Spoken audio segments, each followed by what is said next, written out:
What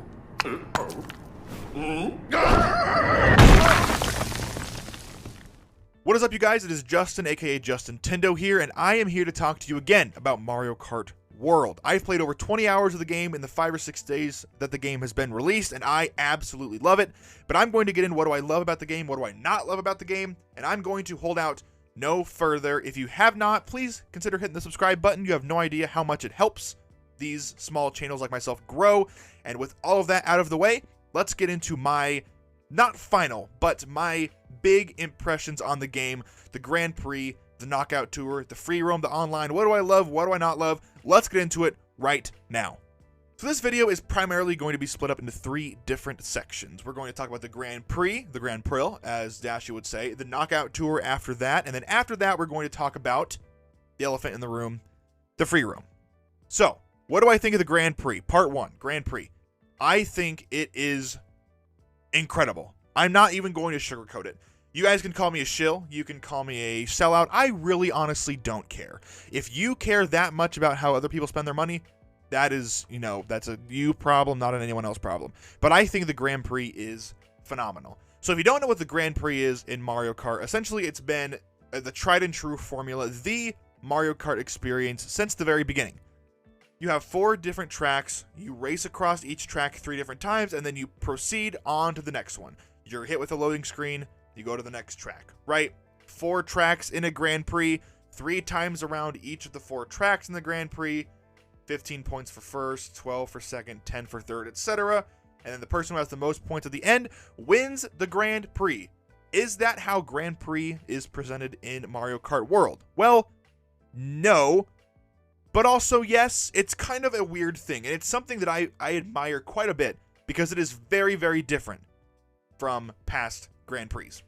So like I was just saying, it's a tried and true formula in the past of the franchise. Literally every game leading up to World has been that same formula. And in this one, when I started playing, it was the same. The first, I was playing through Mario Bros. Circuit, and it's still the same. It's still the 3-lap structure, the structure that everyone knows, the structure that everyone loves.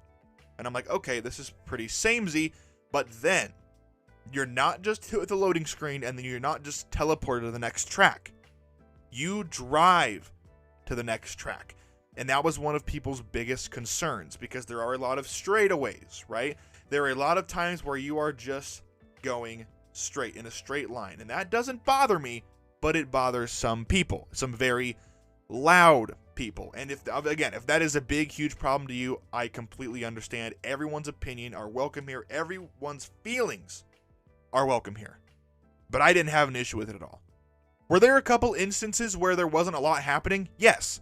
But the reason it doesn't bother me is because the rest of the time that you're racing is so chaotic and insane and unhinged, and there is always so much going on that when you have, 5, 6, 7 seconds of being able to compose yourself, being able to catch your breath and kind of decide what you're going to do next, it's really nice.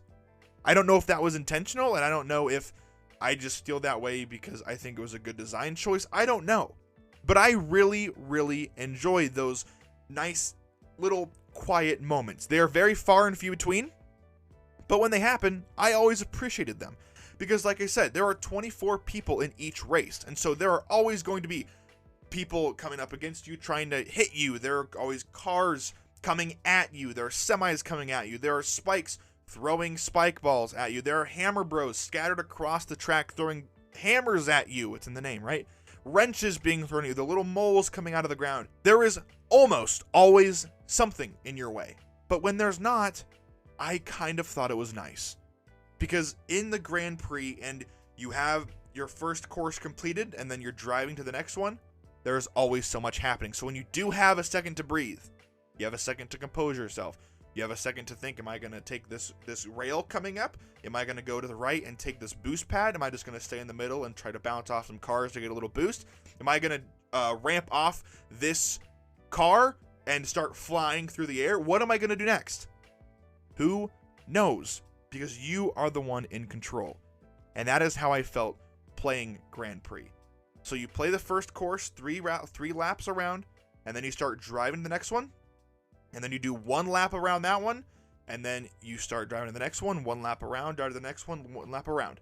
I really, really liked the formula. I know a lot of people aren't super huge into the fact that you don't do 3 laps around each track, and that's completely understandable. It did take me a while to get used to the fact that I didn't get to go around Toad's factory 3 times because I wanted to, because they redid the track in such respect, and the music and the graphics and the way that it's presented, it looks fantastic. And I wish I got to spend more time in Toad's factory. It's got to spend more time in Moo Moo Meadows. Got to spend more time in these tracks that everyone has come to love. DK Pass, for example. But you don't. But here's a little caveat. You can always go into time trials, or you can always go into the versus mode, and you can do 1 course at a time. And you can do them 3 laps, 5 laps, however many times you want.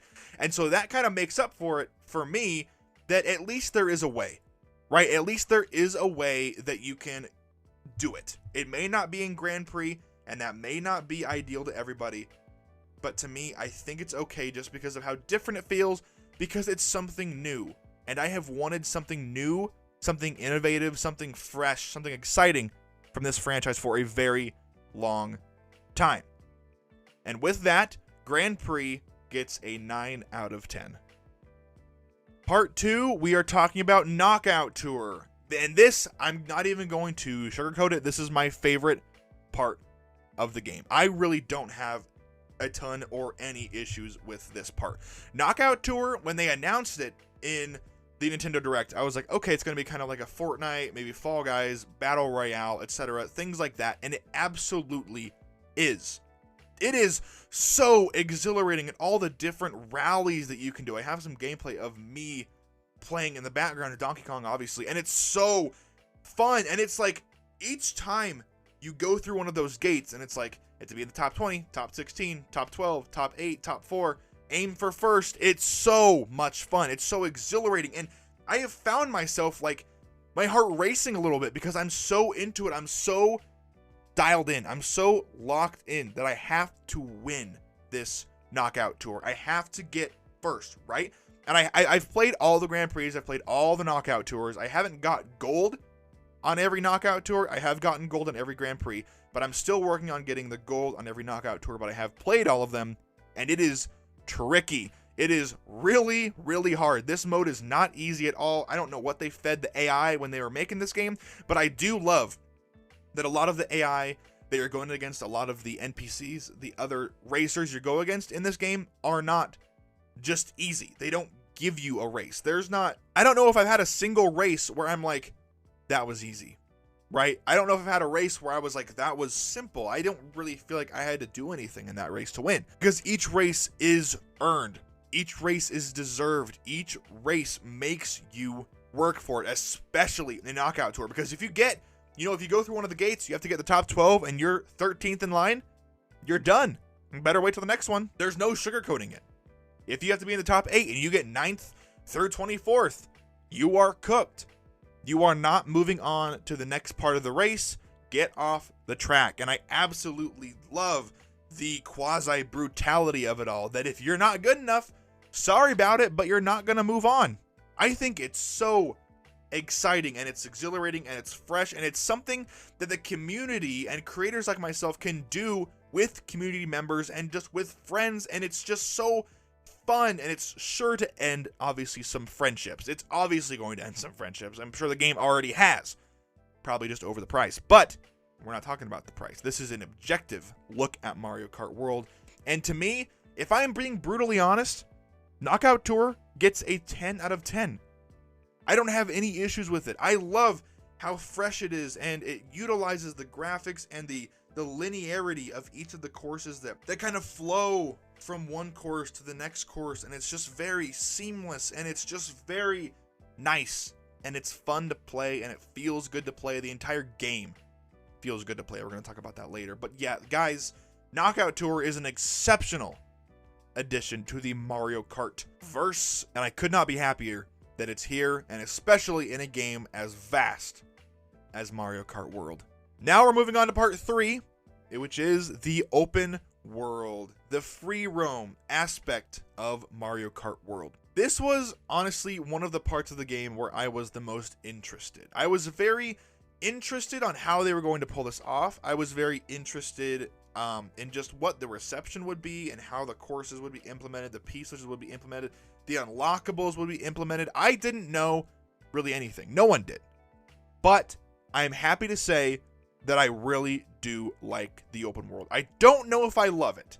I don't know if I love it yet. I have to spend more time with it. I've played a good couple hours in free roam, but I still have yet, obviously, to even come close to getting all the P switches. This world is so vast and so creative. I really love it.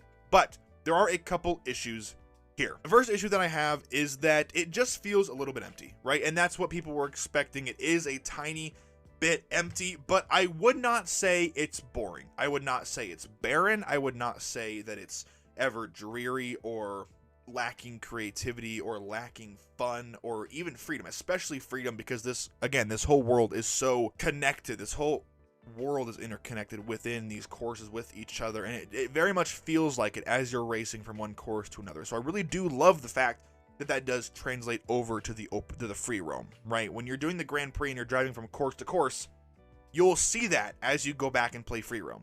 So I really like just seeing the world through Grand Prix, and then I love seeing the world through the lens of free roam as you're let loose into this incredibly vast world with so many secrets, with so much stuff to uncover. All of that I really, really love. But yes, unfortunately, it is a little bit empty here and there.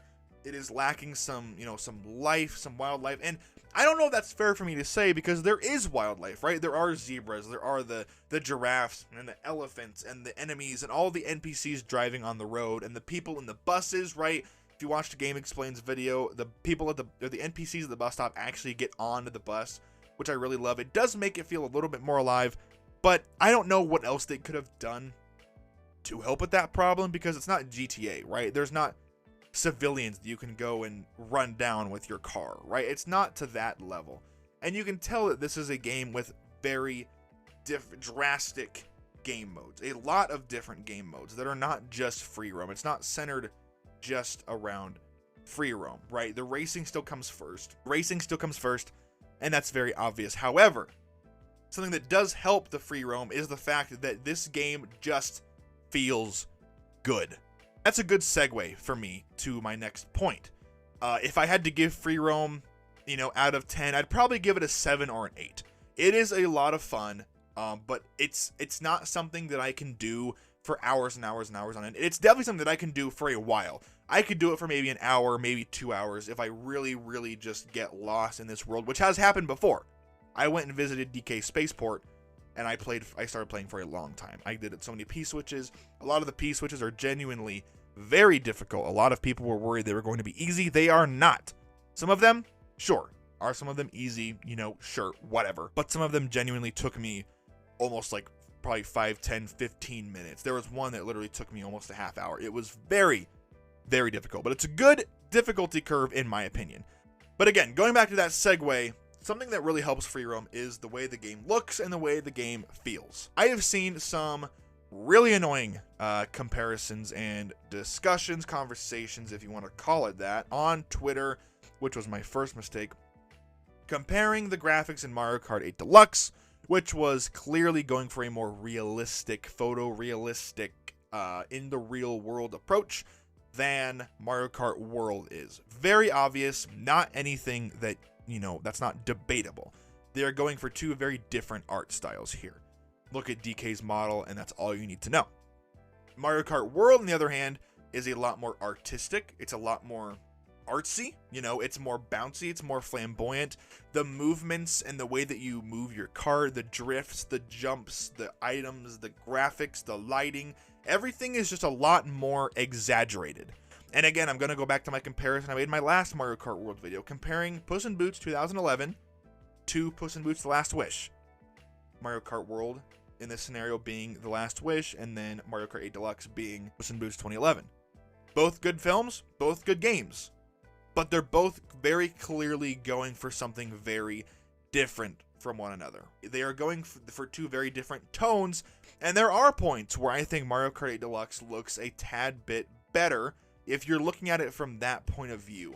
But I think photorealism and people striving to make their game look as realistic as possible has really warped people's perceptions of what a actual good game looks like. Like what good graphics, what good art style, what good animations look like. Something doesn't have to be photorealistic for it to look good. It doesn't have to push the engine to its absolute limits to look good, right? That's not the point of good graphics. Good graphics are supposed to lock you in. It's supposed to immerse you in this world. No pun intended. And Mario Kart World does just that. It locks you in with its sometimes breathtaking art style, whether you're on the top of a mountain or you're down in a shipyard, right? It's all so different looking, and the tricks that you pull off are just very animated movie-ish. Like they finally embraced that this is an art, right? And when a blue shell hits the person in first place and it says kaboom, like that's so cool. And it felt almost to me the leap that Into the Spider-Verse took, with the text on the screen and the way that everybody moved and the frame rates that it utilized and just all of the stylistic and artistic choices that they use in that duology of films. It is comparable to Mario Kart World. I think the game looks great. Maybe not quite as photorealistic as some aspects of Mario Kart 8 Deluxe, but it wasn't going for that. You can't judge something based off of something that it wasn't even attempting to do. That's not the type of game that it wants to be. It's not the type of game that it is. It is a bouncy, eccentric, exaggerated, fun, joyous, wonderful experience for the Nintendo Switch 2. And I can't think of a better launch title. Maybe Donkey Kong Bonanza, but that doesn't really matter because it's not what we got. We're getting it in July. Guys, Mario Kart World is freaking awesome.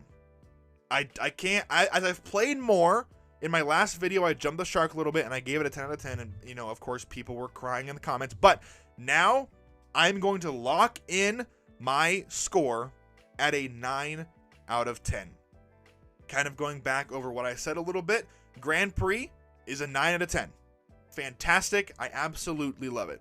Knockout Tour, 10 out of 10. No notes. I think it is a flawless, excellent, beautiful experience that this franchise needed very badly after Mario Kart 8 Deluxe. The formula was definitely tried and true. You know, it was showing its age a little bit. Again, to me, this is all my opinion, but throwing in these curveballs just made it so fresh. The going from course to course, actually driving there. Some of my best moments so far in Mario Kart World have been on the drive to the next course. I just think it's so fun because it feels immersive, right? You're not teleporting to the next track. And again, I know a lot of people complain that there's straightaways and there are points where there's nothing happening, but that's just refreshing to me because it lets me breathe a little bit. It lets me think, what am I going to do next? Like, thank you for giving me this time of quiet between storms, right?